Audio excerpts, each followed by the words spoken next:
I started the recording. The stage is yours, Demet Hocam.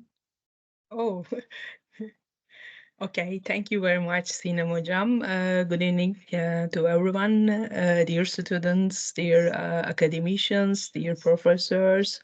We have a valuable guest, architect A.G. Reilly from Philadelphia, United States. It's my pleasure to introduce Mr. A.G. Reilly as he is an architect and founding partner at Ombra Architects in Philadelphia. His journey through architecture has been shaped by a connection to design and sustainability from a young age. From upstate New York, he was raised in a earth-bermed solar thermal house designed and built by his father, an experience that instilled in him an appreciation for innovative design and environmentally conscious living.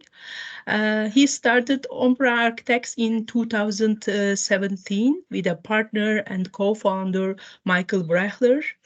Ombra's portfolio of work has earned numerous design awards, including two IAI Honor Awards for the project he will be talking about today, Coda Detroit. Ombra focused mainly on housing, particularly mixed use, affordable, senior, adaptive reuse, and market rate projects. They are currently working on 6 mass timber projects in their office, including a new performing arts theater in Pittston, Pennsylvania, a small home, two senior housing developments, and a 12-story residential building in Philadelphia. A graduate of the University of Detroit Mercy with a Master of Architecture degree, he is a registered architect across multiple states, including Michigan, New York, New Jersey, Vienna, Texas, and Pennsylvania. Today, he joined us to delve into the realm of mass timber design in residential building, offering insights from his practice and his passion for sustainable design. The desk is yours, AJ. The desk is Thank you yours. very much. Thank you for having me. I'm excited to be here and talk a little bit about Umbra and our work with mass timber, specifically related to the Coda Detroit project.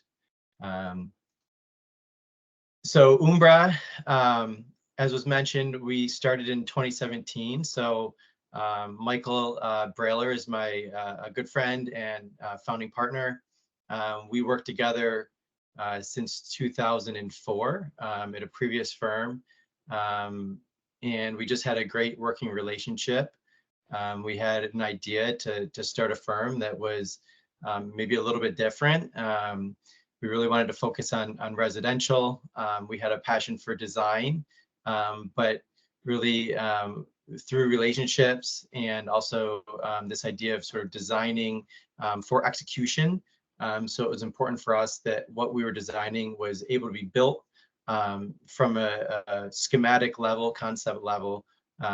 We were the guys sort of executing buildings for a long time. So we wanted to take our knowledge of construction and sort of build that into the early phases of design. And so we have a small team. We work on mainly residential, some commercial office and workplace. And we're getting into some academic work as well. And so this is our office in Philadelphia. We're in the Spring Arts neighborhood. We're in an arts building. It's art studios.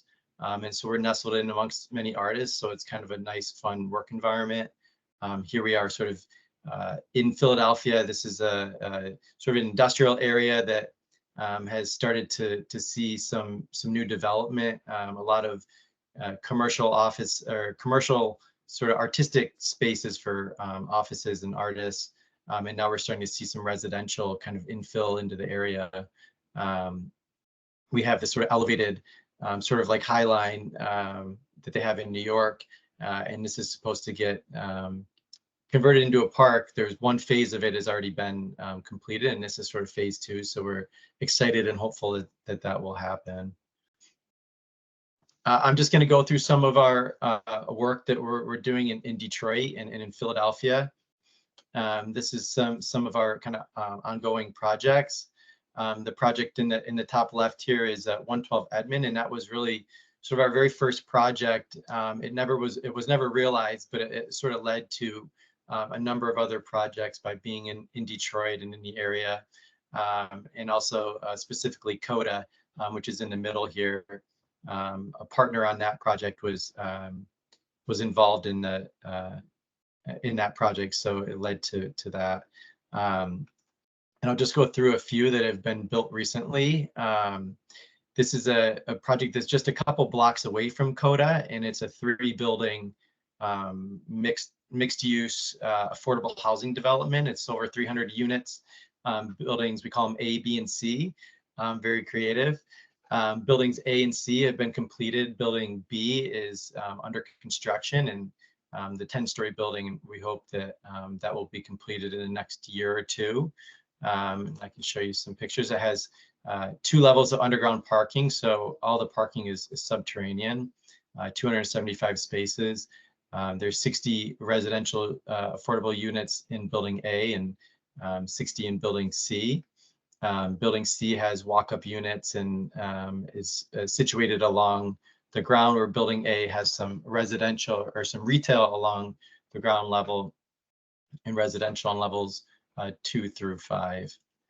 And some more recent images, this was completed in October, so we're still waiting to get final images, but these are just some previews.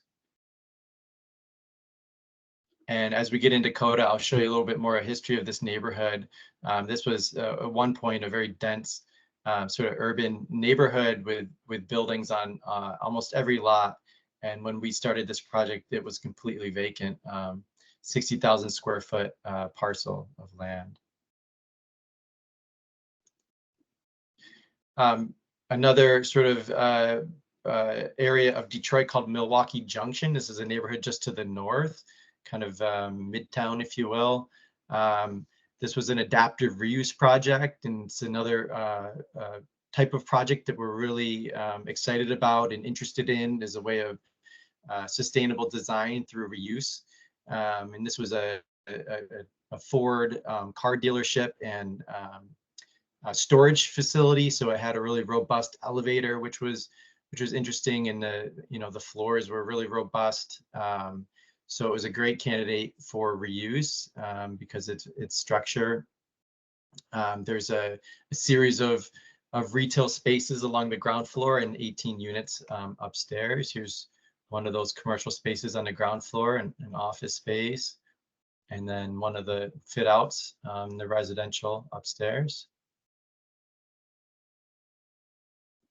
And then in Philadelphia, we're working on some exciting projects as well. Our work in Detroit kind of took the first few years of our time. So we're just now getting into the Philadelphia market and sort of introducing ourselves and hopefully introducing some mass timber projects that we'll talk about towards the end as well. But one here is just recently completed. This isn't a rendering, but I have a few images in here too. But this is a historic bank building, Kensington National Bank, designed by a local architect, Frank Furness.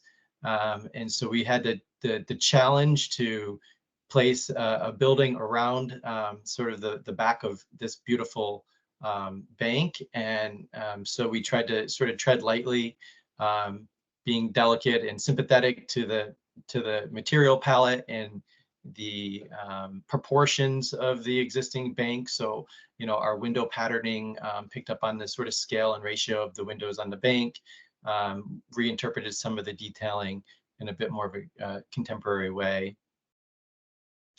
You can see how we sort of situated around the bank there. Here's a shot. So the bank actually moved into the new building, and we're in the middle of a renovation, adaptive reuse of the existing building, which has been fun. So it'll be commercial on the ground floor and residential on the second floor, and is a pretty fantastic building. We sort of uncovered this structure that hadn't been seen in 150 years. And so there'll be these beautiful loft units with really tall ceilings in that building. So we're excited for that one to get started as well. Okay, so mass timber, the reason we're all here to talk about this wonderful structural system, you know, we were introduced to mass timber through the CODA project, so we've been working with it for a few years now, but it's a really wonderful building system. And what is it? What is mass timber? It's an engineered wood product composed of solid wood panels, beams, columns, that are manufactured from lumber. They're typically laminated together using adhesives to form larger structural elements such as cross-laminated timber or CLT, glue laminated timber or glue lams. And timber buildings obviously have been around for centuries, but modern mass timber really began in Europe in the 90s in Germany and Austria. And this development allowed for wood to be competitive with steel and concrete structures, so larger spans and strength in multiple directions, which was really a game changer for wood. And here are some of just the components. These come from Element 5. They're pretty familiar across most of the manufacturers of mass timber, but we're working with Element 5. They're in a group in Canada, near our project site in Detroit. But CLT, kind of in the top left here, you can see this is used mainly for slabs and for walls. Glue lam is generally your beams and your columns. They have a clip system, they call it, and these are essentially vertical wall panels which have weather barrier insulation, sort of a rain screen clip system, and then your facade material. So they make it possible to the wood on your exterior walls, which is a pretty nice element. We haven't used those yet, but we're trying to find the right project for them. A box is just it's a sort of deeper slab that allows for longer spans. We have not used these either. And then a nano CLT is really just a covering for areas where maybe you have some gypsum that needs to be applied for fire rating, but you're still trying to have that kind of wood aesthetic. So they make a sort of thin ply CLT. So why use mass timber? You know, mass timber is sustainable. Replacing steel and concrete with mass timber can reduce your carbon emissions by approximately 20%. They say studies show that if you use mass timber and CLT in buildings of 7 to 15 stories, that it has the same effect as taking more than 2 million cars off the road for 1 year. So really powerful material that's renewable and sustainable, especially as compared to steel and concrete. Mass timber is healthy, this idea of biophilic design, right? So connecting occupants with nature, it's shown to reduce stress, improve physical and mental well-being, you know, higher satisfaction, lower absenteeism, improve concentration and productivity. So just being in the presence of wood has this really wonderful effect on humans, sort of reconnecting us to nature, which is really powerful. Mass timber is strong. While it weighs only 1/5 of what concrete buildings do, you know, it has comparable strength, and so that helps it perform well during seismic activities as well. It's fast. You know, they say buildings are constructed approximately 25% faster than steel or concrete. There's a lot of prefabrication that happens. The material is lightweight, so it's easier to work with. The connections are more simple than, you know, welding, and, you know, this idea of dry construction where you're not waiting for concrete to cure your columns and your slabs. So there's a lot more speed. You don't have the shoring that you have with concrete, so it's easier to work around on the site as well for other trades. It can be cost efficient if you're using simple regular forms, working within the the layouts in the structural bays, which are efficient. It also requires less construction traffic. So that coupled with the faster speed, so less on-site labor and less duration of paying for labor, can all result in cost reductions.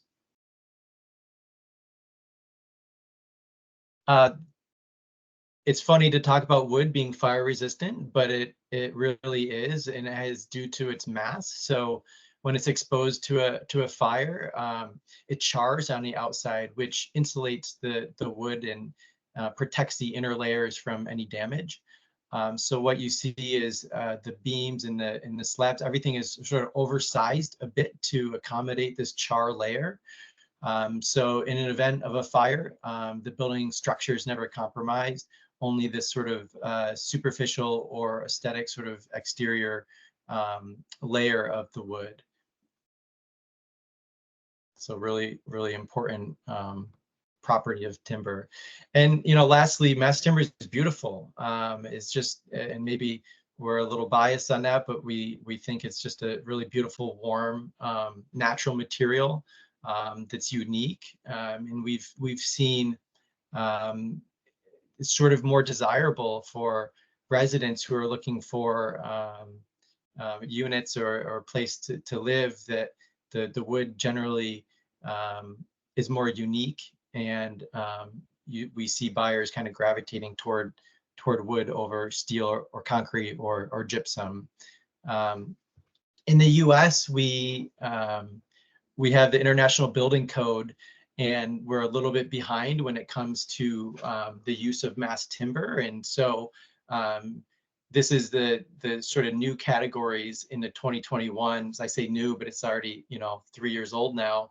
But it hasn't been adopted by most municipalities, so we're still working off of the 2018 code. And so there's still a lot of work that needs to be done in order for mass timber to be integrated into buildings, and there's education that needs to happen with local authorities to help them understand the codes and the implications. Just without having a lot of experience using it, there's a lot of questions. And so one thing that the 2021 code has done is it's introduced 3 new categories of construction types, you know, from 9 stories, 12 stories, and 18 stories, which allow varying levels of exposure of your wood. So right now, kind of up to that 85 feet height, you can have fully uncovered mass timber. So that's sort of the world that we're trying to live in, but also having to have the conversations to allow us to use a newer form of the code, which we're starting to have in some of our projects now. But then when you go up to, say, 12 stories, now you have to have some partial coverings, which we find is not really detrimental to the project, because there's areas where you have HVAC, there's areas where you may want ceilings to cover electrical or plumbing. And so, you know, this is kind of a nice solution to get your coverage. You can kind of have a sum of the ratios of the coverings or the ceilings and the walls as well. And then when you get up over that 12 stories up to, say, 18 stories, now you're talking about fully covered timber. So we're hopeful that in the future this will change as there's more fire testing and understanding of the capabilities of timber within the code. Okay, so our project Code of Detroit. So this project, we started working on this in 2017, and here we are still working on it. So it's been really, we say it's a labor of love. It was one of our first projects. I think it was project number 3. And really it started with a conversation when I met our client, Michael Vanover, back in Detroit. We were out for meeting the city for an adjacent parcel. And we just got talking after the meeting, and he sort of told me about this carriage house building that was in Brush Park that he was looking to purchase, and he had just fallen in love with this building, and he wanted to turn it into a restaurant, but he didn't really have a full idea of what it entailed and what the design could be. So I'll show you a little bit about Brush Park. So Brush Park is in Detroit. It's a very close proximity to downtown Detroit. So it's one of the, if not the closest neighborhood to Center City or to kind of downtown.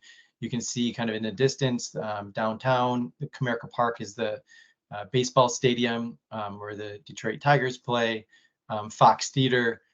So there's a sort of entertainment district. Little Caesars was just completed maybe 5 years ago. This is where the basketball and hockey professional teams play. And then Woodward Avenue is sort of a main thoroughfare through kind of north-south through Detroit. And Brush Park is sort of situated here. You can see in the white, and our site, Coda, it encompasses this old carriage house. There used to be a house, that fronted on Alfred Street, which is now sort of a one-story building that had replaced it at some point, and then an empty lot. And then next door is actually our client's law firm office. So he's sort of brought this building back to life, and it's really wonderful. And then you can see kind of to the side some more development that's happened. But just a short time ago, maybe this is 10 or 15 years ago, this image, you can see the nature of Brush Park. And so this was the first project 112 that we were working on. And then you can see its adjacency to the carriage house in Coda, which is 2827 John R. So this is John R. Street, Woodward Avenue. You can see there's no stadium here. And you can see all the empty lots where there used to be very dense housing. And now looking to the east, this is a more recent image, but still probably 3 years ago. So you can see the development that's happened in this development here. Here's our Coda site kind of in the foreground. And then we have a number of projects. So Brush Watson was the images I showed earlier of the development. This is when it was under construction. 219 Edmond is a project that we're currently sort of in conceptual design. And then 112 was that first project I mentioned. But the development here called City Modern, it's a 4-acre site, all developed by a developer named called Bedrock. And they moved their offices to Detroit probably 15 years ago and started developing land to provide quality housing for their workers. And it's really spurred a ton of additional development in Detroit. And so it's been pretty great to see all this housing and infill coming back into the city of Detroit. These are just 4 examples of the sort of historic homes that used to line the streets of Brush Park, and these 4 have been preserved actually by our developers. So the Lucian Moore home is just adjacent to our project. The Hudson Evans home is the one that he has his law office in, so it's just adjacent to our site. And then the HP Pulling and the Mount Sinai Grand Lodge, 2 other really wonderful existing homes that have been preserved in Brush Park. So here is the carriage house a little bit closer. And when we got involved, we didn't know if he was hoping to sort of do the same thing with this one, but it was much further gone. It didn't have the historic nature of it, wasn't as well preserved, and it was in much need of repair. This is an older image that we found when it still had its roof. About 25 years ago, there was a fire. There was an artist in the building, and she had a kiln fire, which destroyed the roof. And so it's been sitting for 25 years, kind of out in the elements. And this is what it looked like when we first got involved. Here's some images of the interior. And then, as we were working through the project, we actually lost some of it.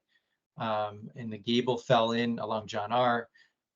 And unfortunately, there was a water line that was open under the building for years and years. And so there was a sinkhole, and the building was deemed unsafe and unfit to actually reuse. So Here are some images that we had taken that were sort of inspiration. It's kind of ironic because at the time we weren't using mass timber, but we were really drawn to this image about kind of taking this historic relic of a site and inserting a new kind of contemporary building within it to preserve kind of the condition of the existing building, but kind of bring some new life to it. And it's just an early site model, working model. And at the time, this was a 4-story building, and we had gone through a pretty rigorous entitlement process. We had to go to the city planning, we had to go to the neighborhood, we had to go through historic because it was in a historic district. And so we spent a good year kind of going through that process. And at the end of it, we had all of our approvals in place, and our client came back and he said, we need more units, we need more revenue for this project to meet its pro forma. So here's sort of where we were at the time. You can kind of see the head house building is the one that we mainly talk about because of its mass timber use. We're adjacent to this beautiful Ransom Gillis house, which has been renovated. And then here you can see the Hudson Evan house, the law office adjacent. We have 2 townhomes along Alfred Street. We have an existing curb cut and entry into the parking structure, which is concealed here behind the townhomes. And then we have this sort of open outdoor seating area that we've left. And then sort of the footprint of the existing buildings, which have remained. Here's just without the colors. So we went back and added a 5th floor. We had to go back through this whole process again. So it was really time consuming, but we thought of value to the project. At the same time, we were going through a series of value engineering to try to reduce costs, increase revenue. And this is when we started, this was a cast in place concrete at the time. And we almost jokingly said we should look at mass timber as a cost reduction. And to the credit of our contractor, they found element 5 and actually came back and said, you know, we can save some money if we go to mass timber. So here's the 5-story. We added another 3 units to it as well, and tried to preserve much of it as we could. But at this time, we were starting to realize kind of the fate of the carriage house. We weren't going to be able to save it. And I'll show you kind of how we treated that. So we ended up introducing mass timber into the project, and we brought in element 5. They brought in Britt Peters, who is a fantastic engineer who they work with, and they've really educated us and helped us to understand how to use mass timber. Now, it was very challenging to go from cast in place concrete to mass timber, mainly because we couldn't use the same span. So we had to change our structural grid, but we already had a layout for the residential units in place. And so we had to sort of maintain those, especially because buyers were already, locking in, deposits for these units. So we had to be sensitive to that. So it was a challenge, but we felt that it was worth it, because once we introduced mass timber, the project really kind of came alive, and it really started to shine at that point. And here you can see how we were planning to treat the gable that had fallen down by sort of reinterpreting a new piece. And then unfortunately, when we had the news that we couldn't save it, the building had to come down. So we set out to find a way to not just replicate the building, but kind of reflect on maybe the form in a way that gave justice to sort of its footprint, but without recreating sort of exact replica. So so what we've done is created this sort of brick screen where the curtain wall actually comes down behind the building, and then there's this freestanding kind of open brick screen that allows the light to pass through. So during the day, it feels more solid and you get a sense of the kind of structure that was there. But then at night, the light penetrates it, and it really becomes this kind of wonderful little light box on the corner. And then the 1-story building becomes the restaurant. it's a two-story kind of lounge over the carriage house. There's a 5,000 square foot office space on the second floor, which is actually going to be occupied by our contractor, which we thought was really wonderful because they sort of bought into the project as well. So whenever you have your contractor who's willing to occupy your building, you feel pretty good about the quality that they're going to bring to the project, and they've been a wonderful partner on this as well. And then above are the 8 residences, so series of flats and lofts. This one at the top we call the super flat because it's the largest unit, and it's just a really nice kind of open space. And then we conceal the parking structure with a charred timber wood material. And then here you can see some views inside that the carriage house space with that light sort of filtering in and out. Along Alfred Street, we have the 2 townhomes, which really was a requirement to conceal the parking. So you're not allowed to have exposed kind of frontage of a parking structure in this neighborhood, which I think is a great is great to conceal it. And so we used this kind of program liner as a way to add additional revenue to the project, and also bring some kind of ground level walk-up units off the street. Here it is kind of in the evening. This is a shot looking towards the parking structure to the left, and then the sort of residential and restaurant entry in the middle of the shot with the residential above there, and the outdoor dining off to the right. Here's a shot from inside the restaurant. It's the second level of the carriage house looking out. So you get a sense of that really wonderful volume with that exposed timber. And then some of the residential units. So this is actually our client's unit. It's a 2-level kind of lofted unit right on the corner. You can kind of see it overlooking the historic mansion, the Ransom Gillis, and just these large kind of wonderful volumes. One thing that we had to consider was when we went from cast in place concrete to mass timber, we had to introduce a series of beams that we didn't have.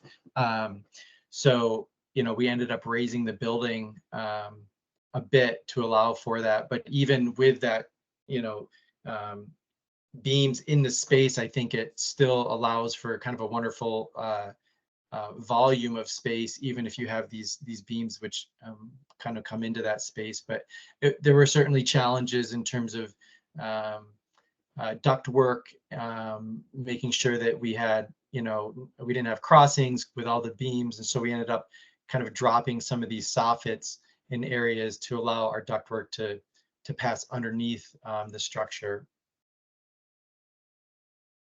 And again, you can see that, and here's the super loft, which is in the northeast corner. So wrap around kind of balcony glass, bit large open kitchens and living spaces. And then I'll just cycle through a few interior images here. This is a 3-bedroom loft in the middle of the building. The bedroom of that unit. This is level 7, which was one of the added units when we added a 5th floor. Another view of that. Super loft. And then here's the 2 townhomes. So some of the images of the townhomes.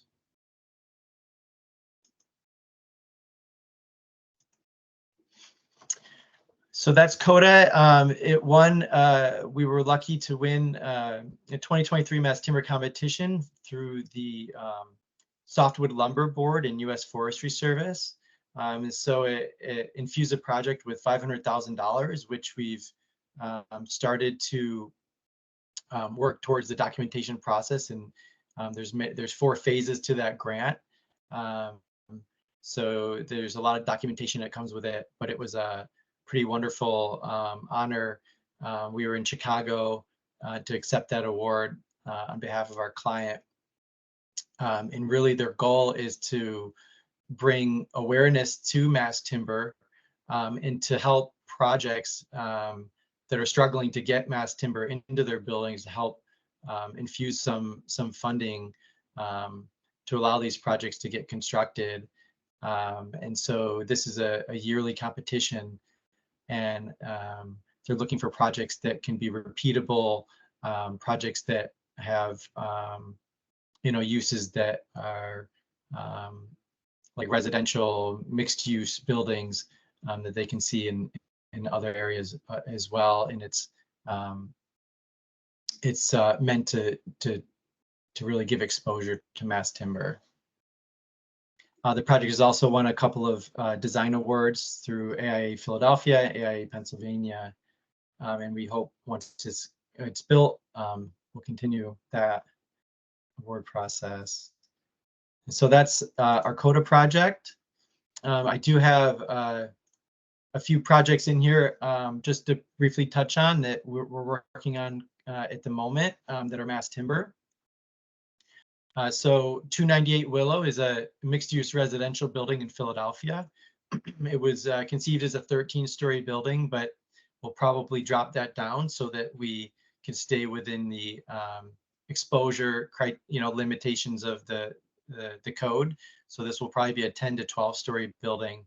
And at the moment, they are looking for investors on this project. So if anyone is interested, we're looking for a developer here or investor. Here you can see it. This is in Philadelphia. It's set near the river, so you can see the Benjamin Franklin Bridge there in the background. We're doing a diabetic lab, optical lab in Philadelphia too, and this one has minimal mass timber, but we're incorporating where we can. So we're using a mass timber core for the stairs and elevators. We're doing a senior housing development. This one actually just was approved through zoning. So it's in North Philadelphia, in a neighborhood that's really in need of quality and affordable senior housing. So so this one was really challenging to get through entitlements because it needed so many variances and approvals, and it was just approved. So we're excited to get started in the documentation of this one, and it's for 120 units for seniors 55 and older. And here you can see we're using CLT slabs and cores on this one. And then with that same developer, we're doing another 90 residential units in a neighboring neighborhood, which is a similar unit as well. And so you can see we're using wood finishes as well in the interiors. So these are small, we call them light studios, or small, really efficient units. And we're using a system of furniture called Ori furniture, which is sort of movable furniture, which, for example, this is what they call the cloud bed. So the bed, actually, you push a button and it raises up to the ceiling, and you can pull out your desk underneath or your table, and then you can sort of transform it and bring it back down for the evening. And with the collapsible sort of accordion closet, it allows you to sort of tuck your closet away and have more living space. And then you can open it up and have a walk-in closet in a small sort of micro unit. This was a conceptual project for a fire department in South Philadelphia. And then we had a proposal for another fire department in Virginia, and we really like this idea of using mass timber in fire departments just for the educational value. And I think it's a bit ironic, but kind of beautiful. We submitted for a mixed-use development in Scranton, Pennsylvania, a large mass timber building we were looking to develop there. And then lastly, this one we're really excited about. It's the Performing Arts Theater in Pittston, Pennsylvania. We're actually through schematic design on this, or we will be at the end of this week. So it's a 600-seat theater in a small town in Pennsylvania, which lost their theater. It was demolished in the 1990s, and so the mayor has been working for years to bring performing arts back to their town. And so these are some early images of it, but it's still kind of in the design process. So hopefully we'll have more to share about this project soon. And that's my presentation. Okay, AJ, thank you very much for your informative and impressive presentation, because we already see mass timber is more than a building material. Once again, with the whole audience. So thank you very much for Coda project and for the other upcoming project. I guess maybe next year we can see other projects from your side. Maybe you can be our guest again, once again. Yeah. Maybe we, our audience, our professors and our students has some questions for you. Maybe we can wait for a few minutes, for 1 minute. Is there any question to our guest? No, everything is very clear. Yeah, I do not have a question, but I would like to thank you for sharing these beautiful projects with us. We're very impressed by the projects. Maybe I can ask a question. First of all, thank you for the presentation. It's instructive for us. I would like to ask, how do you deal with acoustic issues while using timber? Yeah, so great question, and it's a challenge, I will say, because wood is not the best material for absorbing sound. So what we end up doing is adding, for say the floors, we will add sound acoustic mats, and we'll add a mass like concrete to the top of the material. So on Coda we have a sound mat underneath, so on top of the mass timber slab. And then we have a 3-inch concrete topping, and then we have another acoustic mat that goes on, and then our wood flooring. So there's quite a robust application there. And on the walls, you know, it's a more traditional condition because we have framed walls. We're not using the mass timber for the walls, but we'll have resilient channels and additional layers of gypsum.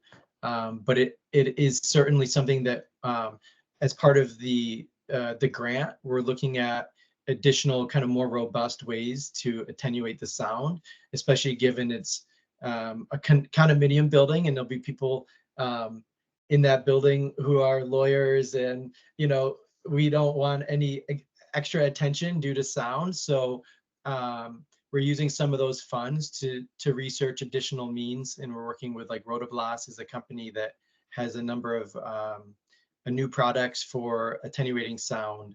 And so mostly, to answer the question, it's mostly adding sort of acoustical absorbing materials to increase like the density of your thickness of your assemblies to dampen the sound. Thank you for the response. I would like to also see the details. See the what? The details, yeah. The details. Okay, I'll have to send them. Thank you.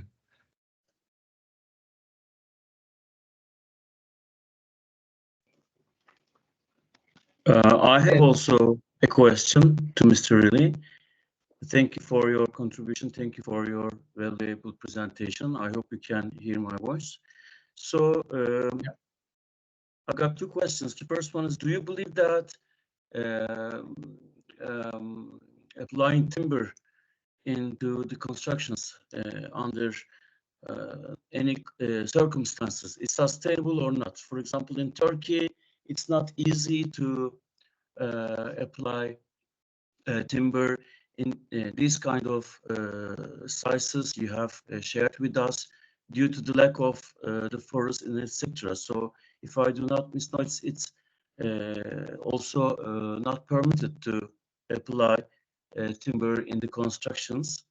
So maybe it's depending on the conditions of the countries or geographies. What do you think about it? And the second question is, what do you think about the relation between earthquake and timber? I mean, do you apply in all of your buildings timber, or does it only depend on the situation of disaster risks and etc.? Thank you.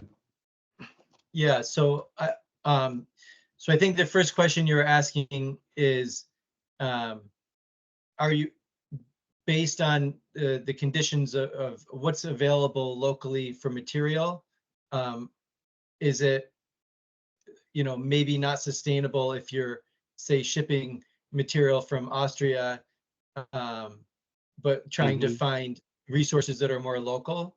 And that's certainly the case. And for example, we found with the Coda project, we almost had a better cost estimate from a supplier in Austria than we did in Canada, which was, you know, less than 500 miles away, using you know, locally grown and harvested wood. But we fought really hard to make sure that we could keep the supplier that was local and in the local forest material. And we're starting to see, I know in Michigan, they have Michigan State University has a whole mass timber department, and headed by Sandra Lupien, and she's done a wonderful job of bringing attention to local forest harvesting. And so I know in Michigan, they have a lot more hardwood than they do softwood. So right now they're doing testing on the hardwood because it just doesn't exist. Most of the lumber material that's tested is softwood. So in order for that to get to the market, they have to do a series of tests, which are, you know, expensive. And so they're funding through grants and other means to try to allow for more local resources to be used in these buildings. And so we're still pretty far behind, I think, Europe in terms of our available resources for mass timber. But all the attention around it, I think, is really positive in an effort to find ways to bring it to the market and to bring it into these projects in a sustainable way. And so I know that you know, projects on the west coast of the U.S. are much easier, and you see a lot more of the mass timber being used out west because they have supply and, you know, the forest there. But we're starting to see that happening, and they're setting up some factories on the East Coast as well. And so, but I do think it's something that we're very aware of as we're working on these projects, who the suppliers are. And it's definitely a delicate dance because, you know, I still think it's more sustainable to use timber over steel or concrete. And you do want to find a product that is feasible. So I think that there's still benefits to using it, but it's certainly worthwhile to investigate and understand sort of where it's coming from for your projects. And I'm trying to remember your second question now. Thank you for your answer. So, for example, in Turkey, we need to supply timber from northern Russia to build up constructions by using the timber. The second question was about the relation between the earthquake risks and timber usage in USA. Yeah, so I know that there's a lot of testing that's happening now about using timber in seismic zones. we're seeing fairly positive results with those early tests. On the East Coast where we are, we're fortunate that we don't have a lot of seismic activity, and so we have not had to deal with a lot of those structural issues that we see sort of in Western United States and in other areas. But certainly, yeah, it is a concern, but I think that we're starting to see technology emerge around mass timber to accommodate those issues. Okay, thank you. Mm-hmm. And maybe I can add some words for you, Debri Moja's questions. For earthquake zones, we promote or we support CLT and timber structures because of their seismic resistance. So students can search SOFI project made in GPaint for CLT structures, and they can clearly see the behavior of CLT or mass timber to do earthquake. Great. Okay, thank you. Can I also ask a question? Who are you? Ezgi. Yes. Ezgi, yes. Maybe it's going to be related to previous question, but do you think are there any challenges or disadvantages while using mass timber on the structures? Yeah, yeah, a lot of the challenges that we see have to do with sort of structural capacity or spacing of columns has to be pretty thoughtful in order to maximize the most efficient. We work a lot with developers and projects with budgets that we can't just sort of dream and imagine what we want. So we really have to be aware of the limitations of mass timber, and then using the most efficient layouts. And we find that if we can do that, then mass timber is fairly competitive in terms of its cost with steel and concrete. The challenge becomes when you're looking at buildings that are really small or affordable, and you don't have the scale. So then it becomes more of a challenge, and maybe we're looking at just using, say, CLT slabs and more traditional kind of means for other structural components. So I think there's still opportunities to incorporate timber, say, in your structural cores, your stair and elevator cores, things like that. So we do try to find opportunities in most of our projects, at least since kind of being introduced to mass timber with the CODA project. It's become something that we really try to pursue and educate our clients on early, so that we can find ways to include it in the developments. Thank you. Mm-hmm.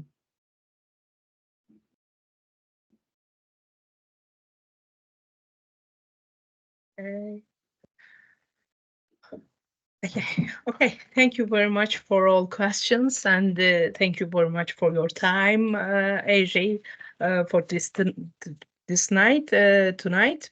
And we have a tradition at Bahu Architecture and Design Department, a donation, and the donate has been made in your name for underprivileged children to Say Foundation in Turkey.